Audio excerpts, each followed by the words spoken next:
standpoint. Listen to the feminine side. The standpoint. Still listen to the feminine side.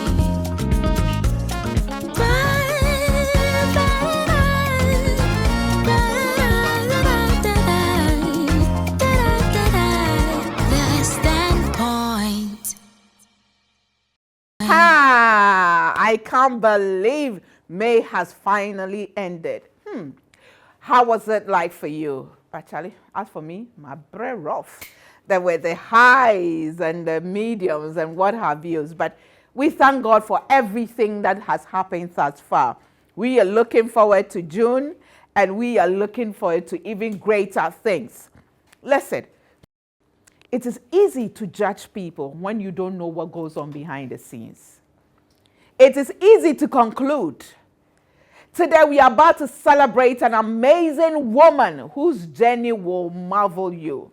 Most people don't know where she's coming from, what she's been through, and now she seems to have it all together, enjoying life, enjoying her job, excelling. But has she cried before? Yes, she has. Does she cry? Yes, she does. Today, my guest is the one and only Efua Esabia Asari. Who is she? Wait a minute. Let me say thank you to Garment Solution for my outfit today. Thank you so much to her. Gladys in Giza, I'm so grateful. My beads, anklets, you can see the anklet now, by Twinny Crafts. Thank you so much. Makeup by Pensy Beauty Hub. And then my hair by Inshilo GH. We take a break. When we come back, we meet the madam herself. We'll be back. The standpoint. The standpoint. Welcome back to The Standpoint. And yesterday we are about to celebrate an amazing woman. We see her on TV, we see her pictures on social media, we hear of her in the news. But has she got a story? Yes, she does. And this month of May, we are celebrating her. Let me introduce her to you properly. But anyway, before then, let me say thank you to Juice Time 100% fruit juices, Vena mineral water, Bigo drinks. Thank you to House of Food, Auntie Vera and the team. We are so grateful. Yep Cleaning Services, and then Phoenix Decor for beautifying our studio with the plants. Thank you so much to all of you for support. Of course, Mrs. Oforipoku and the family. Now, she is Dr. Efua Esabia Asari, Chief Executive Officer, Ghana Export Promotion Authority. Welcome to The Standpoint. Let me say welcome back to The Standpoint. Yes, this is my been a second while. time. It's been a while. It's good Glad to to be see back. you. Glad to be back. It's been a journey since I last saw you Yes. on The Standpoint. Yes, it has. Many In your years ago. role as Chief Executive of Ghana Export Promotion, I don't know, are you the first woman to hear that? No, Okay. I took over from Honorable Gifty Clenam. Okay, Yes, okay. in 2018. But what went through your mind when you were called and told that this is going to be a position you're going to hold? You know, many years ago, I interacted with Ghana Export Promotion Council. At the time, it was at somewhere opposite Cocoa House. And, you know, every time I enter an office, I just look around and look at the space, how it looks and all of that. Every organization that I have gone to that I didn't like the space, I have worked there. I thought of Ghana Telecom when I went to work there. I went there to their offices when they were at Circle. And I went there, the place was packed with files and folders and cabinets and all. I said, this place is so stuffy. I ended up working there. So I said, Gepa, it was, yeah. At that time, GEPC, I saw a little bit of it, and I said, I didn't like what I saw very much when I went there. Interestingly, 2018, I was asked to go and work there. But it's always interesting. I mean, then it means you have a canvas to paint on. Paint your own picture of how you want to see the place. There speaks the artist. And so, the woman who loves to paint. Yes, this is how I see it in my mind's eye. This is how I want it to be. So do something about it and stop saying that you don't like the way the place looks. And so I'm painting a picture of what I want to see Gepa to be. And when you, exactly, I was coming to that, when you say you want to see, you are painting a picture, you're not talking about the space, the office space, but everything. Transforming how things work there. Exactly. Everybody wants to work in a very nice and conducive environment. Right. And so I look at that as well. The motivation of the people. You have to work on the people if you want something to go forward within an organization like that. And so that's what it's been. We took it bit by bit, from the space to the people to our clients to Ghana to the world. Right. And that's what we are doing. You know, I'm just looking at you and remembering when you used to work with Miss Ghana. Yeah. And when you had that plane crash and you were lying in the hospital for how long? For almost a year. For almost a year. Did you see this picture you are painting now? Then? Yes, if I was going to get out, I said to myself that I was going to be everything that I always wanted to be on top of whatever I'm doing. And for me, it was almost 1 year of relaxing, getting better, thinking about what I was going to do. So I was excited for the whole 1 year that I was, almost 1 year that I was in the hospital. I was excited because I had the opportunity to stay in one place and not go anywhere, have people do things for me for once, and then think about what I was going to do with my life. I think that it was like God saying, stop, think, reboot. And it gave me that opportunity, and I was so are happy you saying about this it. with the benefit of hindsight, No. or you are saying this? No. I mean, that is how you When actually felt. I was in the hospital, you know, people will hear of your accident and they'll be coming in with that kind of face. Oh. And then when they get in, I'm there, I'm laughing, I'm excited. I remember. I mean, I'm having lunch and dinner in my room and I'm inviting people. It's exciting. For me, you know, as the guys will say, when it happened, it Yeah. you know, it So would you opened say up it was a lot a for me. defining moment It for you? was. That's the word. It was a defining moment for me. It was like I've been given another opportunity to live. What are you going to do with that second opportunity? I sat up. I planned everything. If I'm going to get out of here, it got to a point where they said they were going to amputate. Well, amputate, yeah. Yeah. And they'll just keep coming in, standing at my door. The doctors would be like, when are we amputating? You know, sometimes they were just doing that in jest. They were trying to see if I'll be scared. And I told them one day, please get it over with. After staying here for a while, I have a lot of things I want to go out there to do. And if you amputate it, whatever you put on that leg, the prosthesis, I will pimp it till everybody would want to wear prosthesis. So just get it over with. And let me go out there and do what I want to do. I've had the opportunity to rethink my life. And I thank God for the opportunity that He's given me to be alive now. And I want to get out of here. That's all I want to do. Because I was so excited. For me, it was not why me. And everybody that knows me and who knew me at that time and came to visit me at the hospital will testify to that. I was not having a pity party anywhere in that room. Yeah. So what was the first thing you did when you got out? Went to school. Straight up. I remember when I was going to the School of Communication Studies, Legon, I still couldn't walk. So I was using my crutches and somebody had to carry me. I was going to write the exam, entrance exam for the program at the School of Communication Studies. And it was at Tengi Hall, upstairs. They had to carry me. So some few people around, they carried me up the stairs. They were like, you too, why? I said, I'll be okay very soon. For now, this is me. But I really want to write the exams. And I was the last person they called in. They all looked at me. I was struggling to get into the room. In the end, everybody was talking about my accident. They said, but why are you like this? I told them about the accident, and I think they had mercy on me. They didn't even interview me. They just allowed me to talk about my accident and everything and said, okay, thank you, you may go home. And then they called me. I had passed.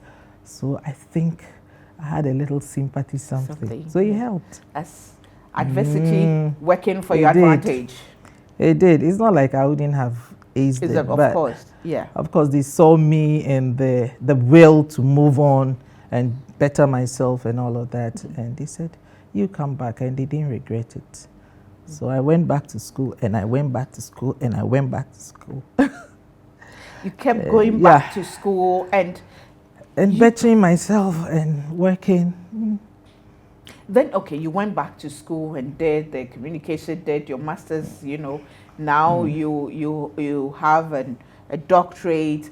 And I'm just wondering, all that time, yes, you said you were going to do everything, but what was your ultimate goal? What did you tell yourself that I'm going to achieve after all this? This is what I'm going to achieve. This is where I'm going to be.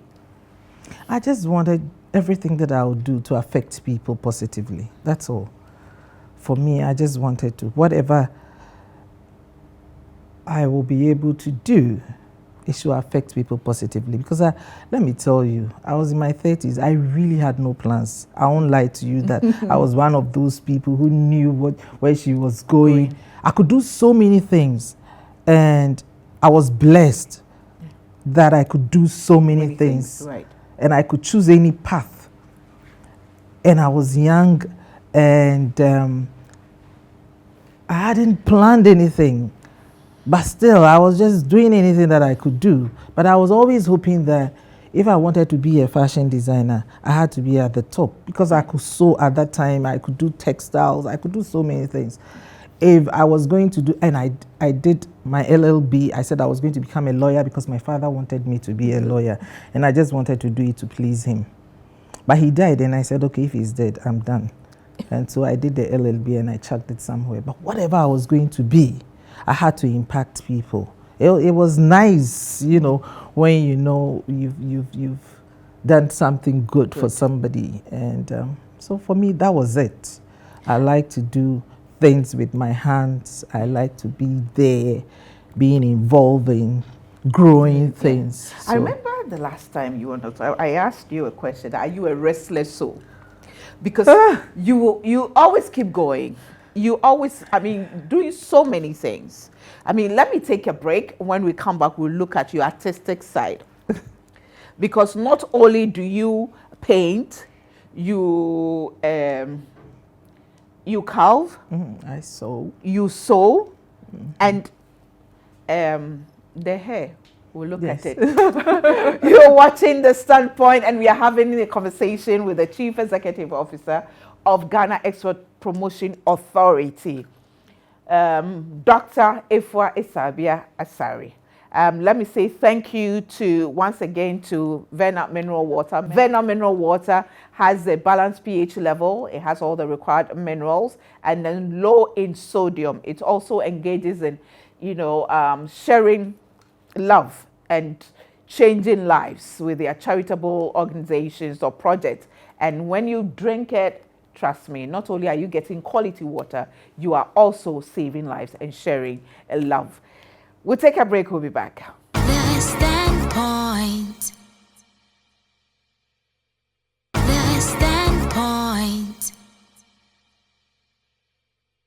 Welcome back to The Standpoint, and let me say thank you to Garment Solution for my outfit today, here by Insula GH, makeup by Pensy Beauty Hub, and my beads by Twinny Crafts. My guest is the one and only Dr. Efua Isabia Asari. You can't help but to admire her wherever you find her. How long did it take you to grow your locks? Today, I'm just wondering what you've done to your hair. Your hair is as long as you are. So let's say as tall as... I was just fidgeting with with it last night. I did something. But how to long it. have you grown the dread? December was 18 years, so it's looking at 19 years in December. It has a birthday.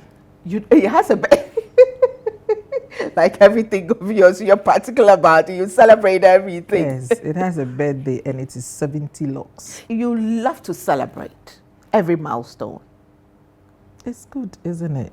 When you achieve something, you must pat yourself on the back. It's not always that somebody achieves something. So you must give praise to God that you have achieved that. Now let me put on my proper, my Doc.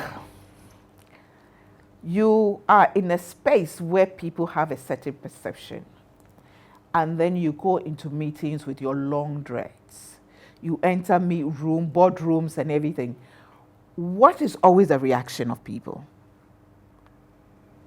I haven't particularly, for the past few years, worried or even looked at the reactions of people. I had that in the beginning. Okay.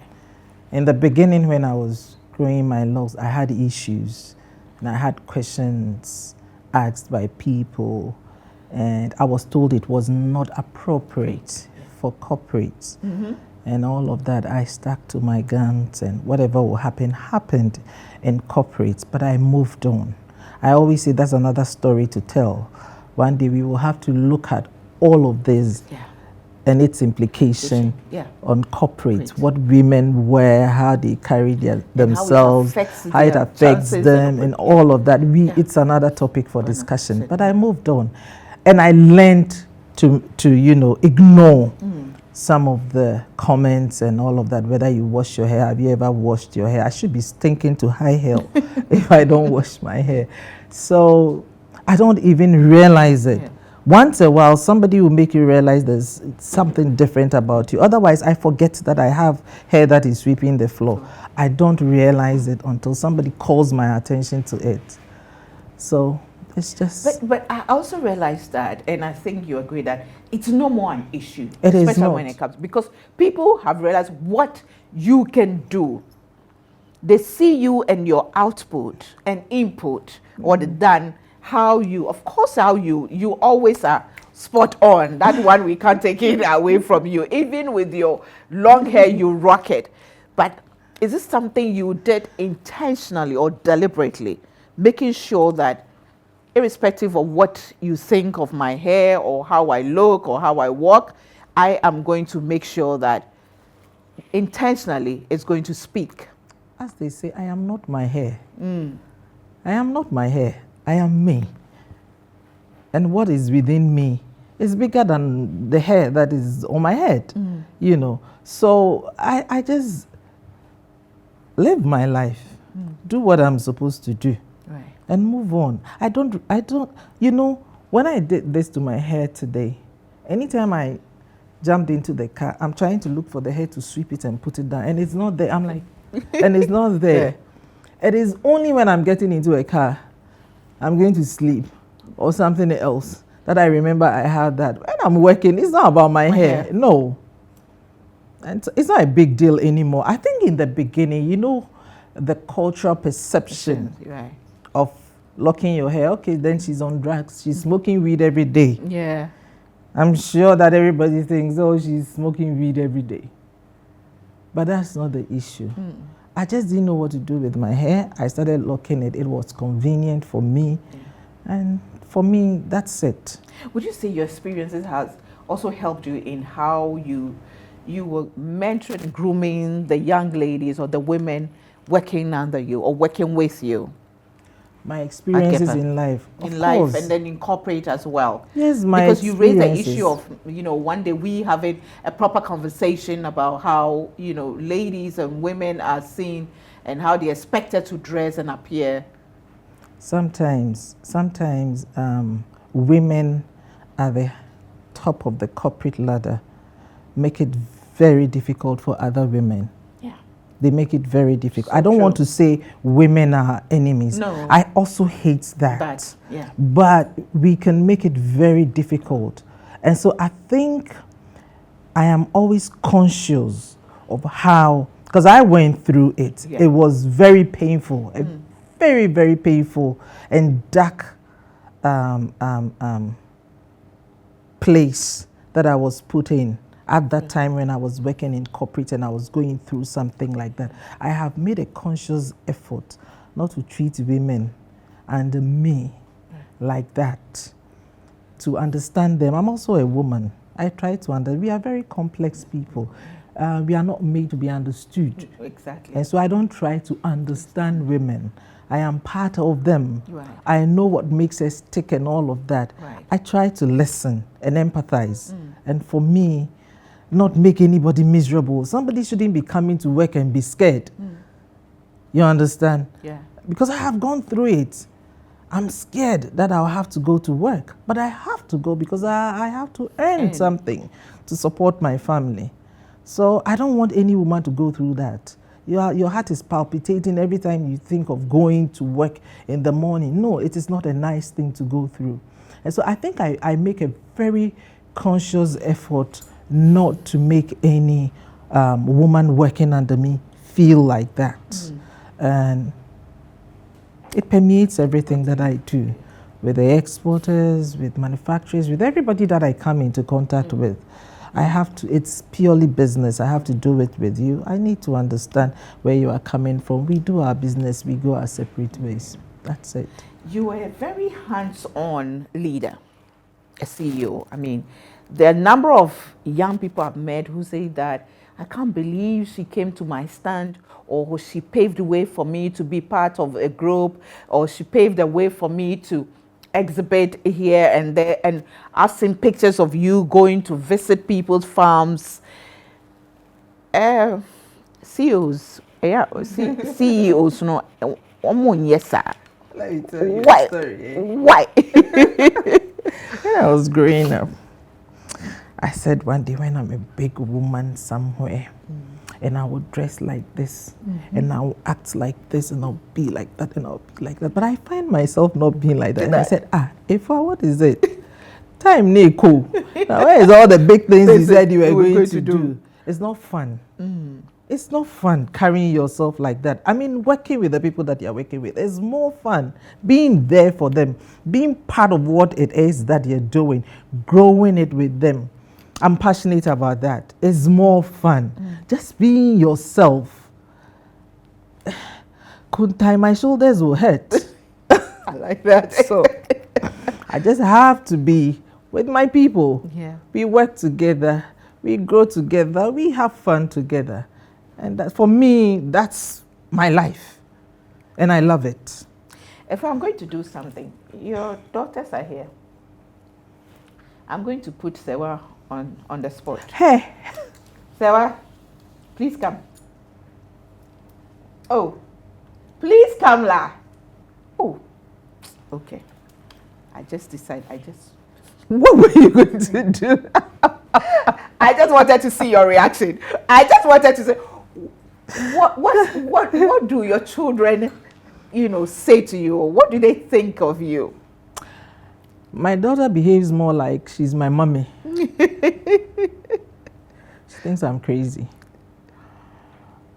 Yeah, they love me like that. Do you have time for family? I wish I could have more time. So sometimes I deliberately go out of my way to hang out with them. Otherwise, I would not have time for them. How many kids do you have now? I have 4. Their ages? They wouldn't want me to tell. Okay. But I have 3 grown-ups and a 3-year-old. Some biological, some not biological, but they are all my children. Exactly. I live with them. And they call me mommy. Yes. And for me, that is my greatest achievement. Do you go through moments of guilt where you feel you are not doing enough for them? You are not being there enough for them? When my daughter was about 8 years, she was at school and I went to visit. I had to go to the school. And I got to the school and I realized I didn't know what class she was in. Yes, sir. So I was asking around, does anybody know Mami Sewa? I said, Mami Sewas, there are two. One is in class 2, something, something, flower, something, something. One is in the other one. I said, wow, I don't know. And I felt so sad. I don't know. And so they brought all the 2 Mami Sewas, and I said, this one. And I went to her class. And then when we were going out, she said, Mommy, everybody's mother comes to the school except you. I felt so bad. That was when I said, no, I have to do something about this. She said, everybody's mother comes to the school except you. You don't come here now, you don't even know my class. And I felt so bad. So in spite of my heavy schedules, I try to devote a certain time, at least to each one of them. We hang out somewhere or go for vacation somewhere. Then it is your collective, time. Yes. You do the individual. All right. So that I get to know them, to hang out with them for about a week or 2. And then we talk and I get to understand them individually because they are not all the same. Your professional life and your parenting life, which one makes you cry most? Parenting. Sometimes I get emotional when it comes to my children. Yes. I want them to do things a certain way. If it is not going that way, I think I'm not doing very well. I'm failing in maybe I don't have so much time for them. Maybe I'm not talking to them well. But children will always be children. And sometimes I forget that they are growing up. And so they must make certain decisions themselves. And if they tell me that they have decided on something that I'm against, I get so sad. I go into my room, Then I realize that they are old. Yeah. When I was that age, I was even doing more. So allow them to be. Then you realize they are going. They are leaving you. And you go through the millennial, go through the Gen Z, and now with the 3-year-old, you are Gen Alpha. Oh, that's Generation Alpha. Okay. Yes, up to I'm the enjoying 10-year. So you've had to see the different temperaments and way of doing things, and you are from. They said I'm what? It was archival or something. Which one is that?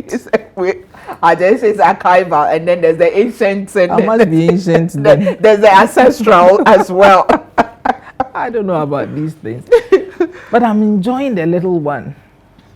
You know, he does certain things, and I ask myself, I didn't see this in all the others. I was so busy, not even looking. Right. But now I'm seeing so many things, you know, in this little one. We play a lot, and I'm so excited. I said, okay, it was fun, maybe, but you didn't really pay attention to that. Now I'm paying attention. That's why grandmothers love their grandchildren. They have time now to enjoy them. I'm trying but to you make don't time. have time. But I'm trying to make time with this little one. I am trying, and it's nice. I just love being around him. Let me take another break. When we come back, I just want to look at what you want to do now. Your plans, the various projects you have, and then of course we'll look at your artistic life, where you take everywhere, even in working. So you are looking at painting a canvas. I'm talking to the chief executive of, I love saying that. Hey, this is a big executive of Ghana Export Promotion Authority. And again, I say thank you to Juice Time, 100% produces. And then from the farm to the factory to the bottle to the shelves, they do the whole chain. Thank you to Mrs. Oforipoko and the family, Yep Cleaning Services, and of course, House of Food. We are so grateful to you. We take a break. We'll be right back. The Standpoint. The Standpoint. Welcome back. Thank you so much to all the companies that supported me during the launch of my book, When Strong Women Cry. Thank you to Vena Mineral Water, Alaji's Wife, Wachi, Blue Skies, Doman, Eden's Hive. Thank you so much. Thank you to E-Cakes Ghana, Olam's Event Solutions, and all the other Bre-Radio, thank you so much, and all the other, companies, individuals that supported. We're so grateful to them. So here you are, Chief Executive Officer. Is that the ultimate? I don't know. I don't know. Looking at politics, going into mainstream politics. Mainstream politics, like standing for an office. No. I don't have the temperament for that. Oh, you won't be an MP? No. But minister? I don't know. I can't say I want to be a minister. But it's a position that you can handle. It's political. Somebody has to give it to you. Somebody has to give it to you. Okay, but you will also have to want it. If I'm called upon to serve in that position, of course I will. I'm going to cause trouble for you. Don't. But I don't know why I see a vice presidential position. Yes, same being. That's why I'm going to cause trouble for you. Don't cause this trouble for me. But whichever position they ask me to be in to serve my country, I'll be excited to. Absolutely. And yes. I would dare say that, and everybody can attest, the young feminist, your number one fan, one of your fans is Felicity Nelson. Oh. When you wear her things, she loves everything about you. She loves everything about you. She's a lovely person. It's beautiful to see, lots of young people looking up to you and being excited about what you do, and also challenging them to know that they can achieve whatever they put their minds to. I mean, look at the journey you've come from. Somebody could have given up from the point of that accident, but you took the opportunity to get to where you are today. What do you really want to achieve? I mean, we've talked about, you said you want to impact lives, but at the end of the day, when you're in retirement and you are home and strictly painting, because I know that one you will never retire from it, strictly painting and creating something with your heart, what do you want to be remembered for in your corporate, in your national service role? I want all these young people that I've worked with, like the lady you've just mentioned, and others that I'm working with and grooming. I want them to pass by my house and say hello to me. I am doing this big thing here. I'm doing that. I'm exporting this amount of value of products to this place and that place. And I have this big farm. I have this sewing center. I have this. That's what I want to see. I want them to pay me a visit. I don't want to be lonely. I visited Professor A.C. Sutherland Addy quite recently, and what she said, when she was seated and asking me all the questions, she says, the questions. Exactly. Yeah. I want to see that I was part of these people's lives. For me, that's it. What does it take to be a successful woman or an achiever as a woman? This is a very difficult question for me. I've never thought of. I don't know what kind of answer I'm going to give you. What has been your secret or your process? I'm just being me.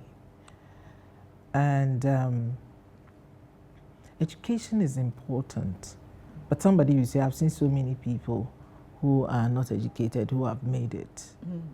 It depends on how you look at success. Exactly. It's not about money. It's not just about money. I can say that I'm very successful because I've been able to take care of my children. You're right. I have been able to impact people. I may not have the riches. I may not have the money. I may not have what it takes. I may not be riding in the flashy cars. But I'm very, very successful. I'm happy with what I'm doing for my country. And so I'm successful. I'm happy. Right. Yeah. But I'm happy with even the struggles. the struggles. Because I get to think about how to resolve some of the issues that I have. Yeah. And so when I go to bed, I don't have to sleep 10 hours. I know that I have to to wake up and go somewhere and solve certain issues. That makes me successful. Somebody is waiting for me to help them resolve something. It makes me successful. But one thing I've also noticed about you, watching you from afar, is you keep adding value to yourself. I'm a serial student.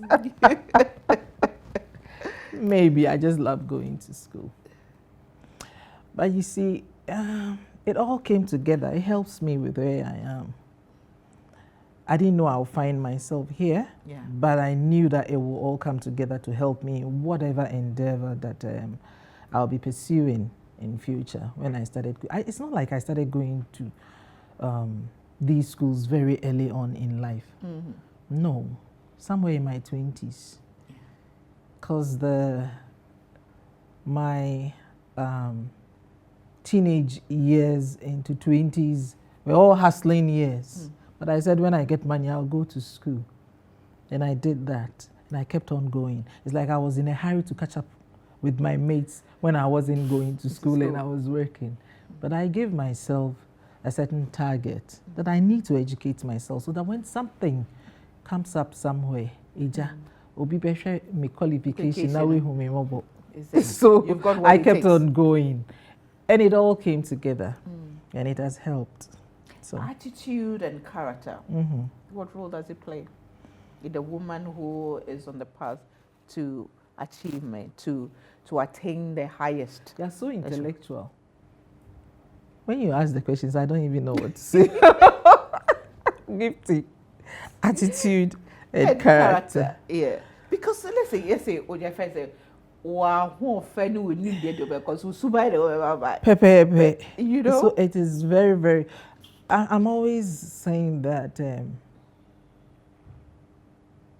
humility and modesty. Which one would you choose? Humility and modesty. I think humility.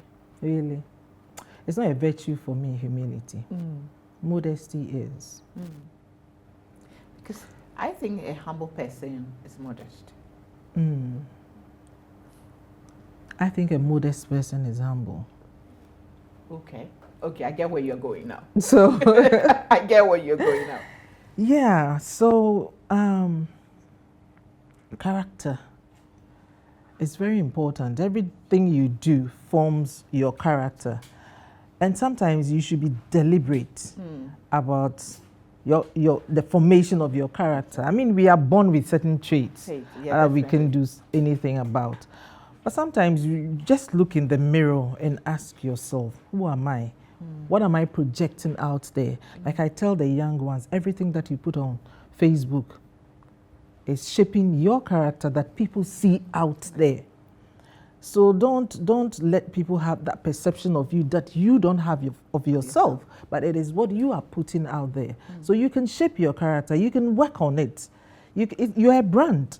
How do you want people to see you? Right. And so we can work on our character as well as our attitude. If you can talk to yourself, strip yourself naked, who am I? I have a certain exercise that I do all the time. When I go to places for the first time, I go to a workplace for the first time or anywhere that I find myself in a grouping or anything, I have a certain exercise that I won't give out on this platform.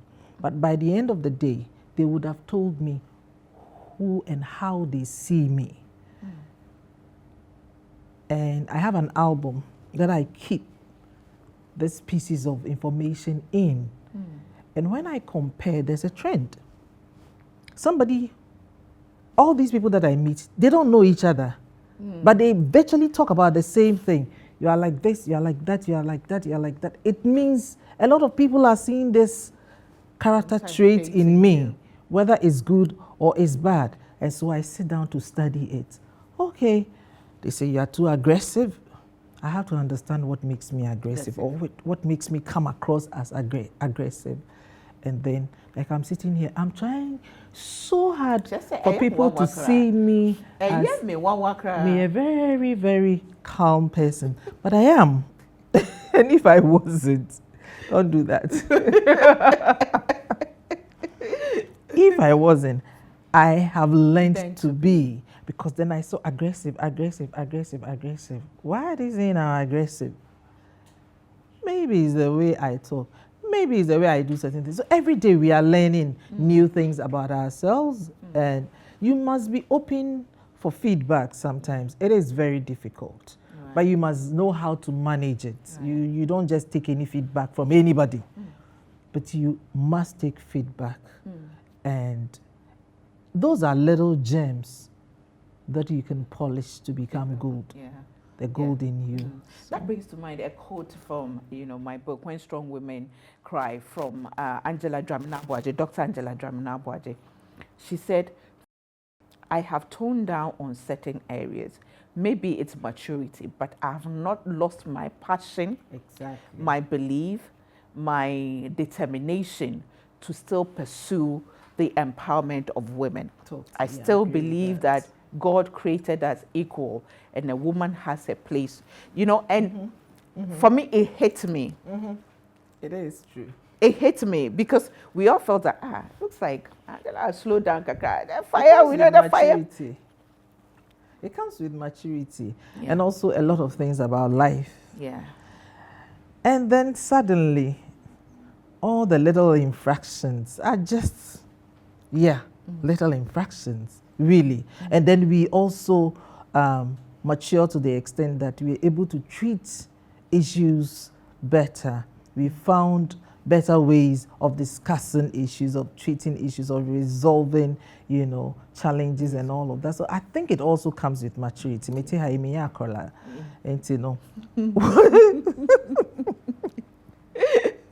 You tone things down. That's how it is. I think it comes with maturity. Apart from And a lot of things that has happened to you along your journey of life. Yes. They kind of transform exactly. you. Not really transform. They just chip off the rough edges. Okay. And then, but you are still you. The essence of you is still there. Is still there. It's still there. It's still there. Apart from using painting, creating, carving. Okay, Mpacho, one kasakachem. You paint. I do mosaic art. Mosaic art. And I paint. And I sew. Right. And I do you so love many plants. things. I love plants. You love pots. I'm crazy about plants. Apart from these things, what do you do to relax? Relax. To have fun? I like to dance. I dance. That's my exercise. I just dance. I like to listen to music. And I like to dance on my own. I don't have to go anywhere. In my house, every morning, I dance. I just play loud music and dance.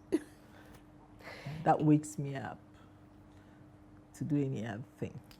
If your younger self is on the other side of this camera, what would you say to her?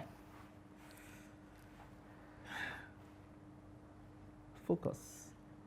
My younger self wasn't focused. So I would tell my younger self to focus, have fun, but focus. A friend of mine always said that I am blessed to be able to do so many things. So I wasn't focused. I touched this, I stopped. I touched this, I stopped. That was what I was doing. I actually needed a manager for me. Yeah. So for my younger self, while you were managing others. Yes, I was managing others, but I easily got bored with everything that I was doing. So I'll tell my younger self, focus. Somebody told me, "One ojun so wofa kwa any pueru." So focus. Yeah, I would have reached focus. But money inti.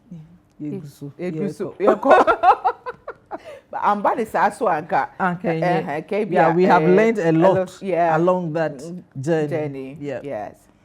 Doc, we see you. We admire you. We appreciate you. Thank you. We are proud of you.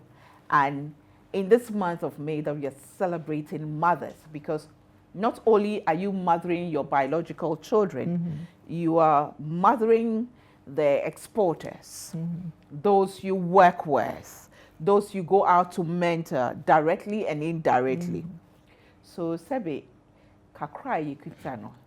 On behalf of my sponsors, we just patrol eye from Venom Mineral Water and Bigo.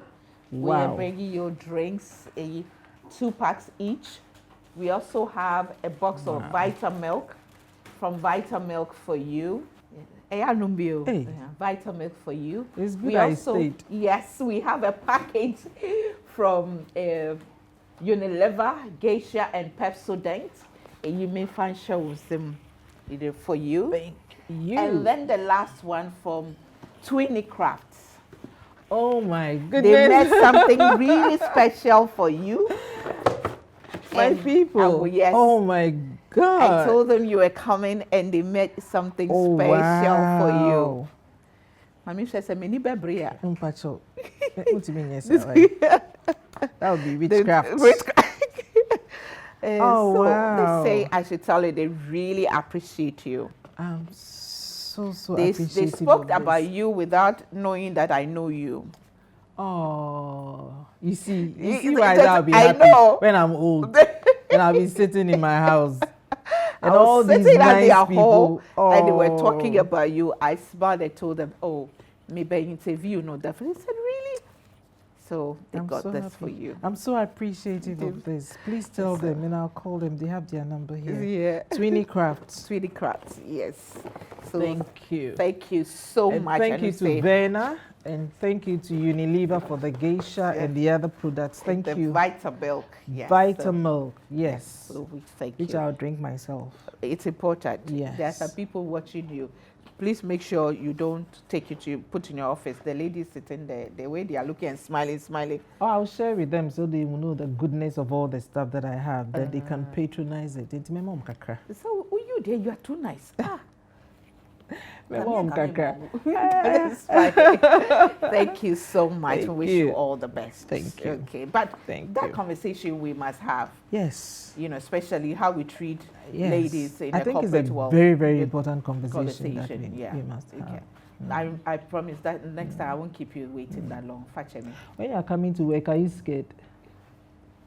She's Huh? asking you. Are you scared when you're coming to work? You said If you're scared, tell me because I'm sitting here. Because Mickey came on. Thank you so much. Yeah, I'll be back with a bit of me. Thank you. Thank you. You know, one of the things I've learned in life is that our environment actually influences us. Our parents can train us in a certain way. They can put in all their best or decide to forget about us, or not to do their best or do their worst. But somehow, our environment, the things we read, the things we watch, the experiences we go through, it can mar us or it can make us.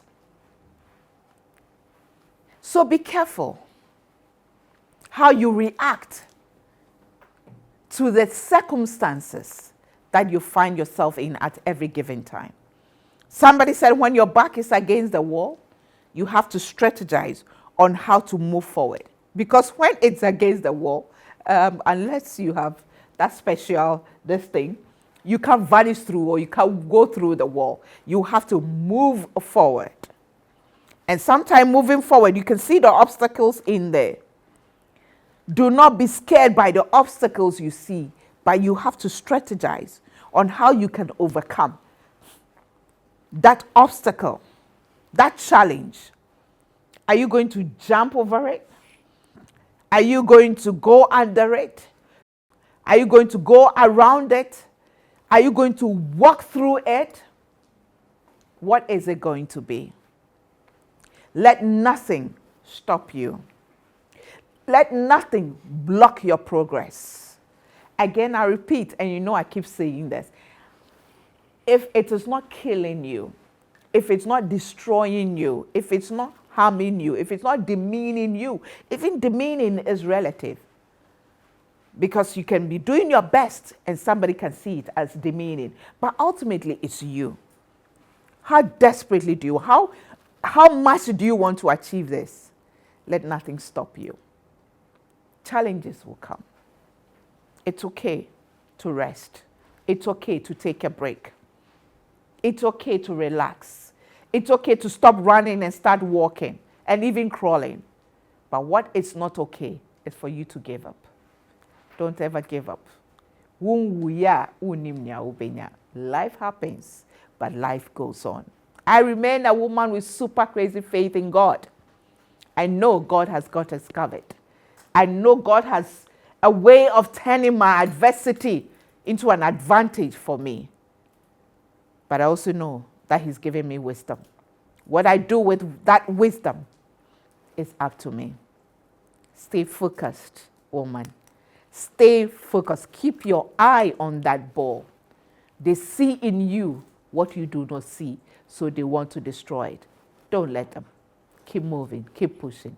Thanks for watching. See you same time next week. Bye for now.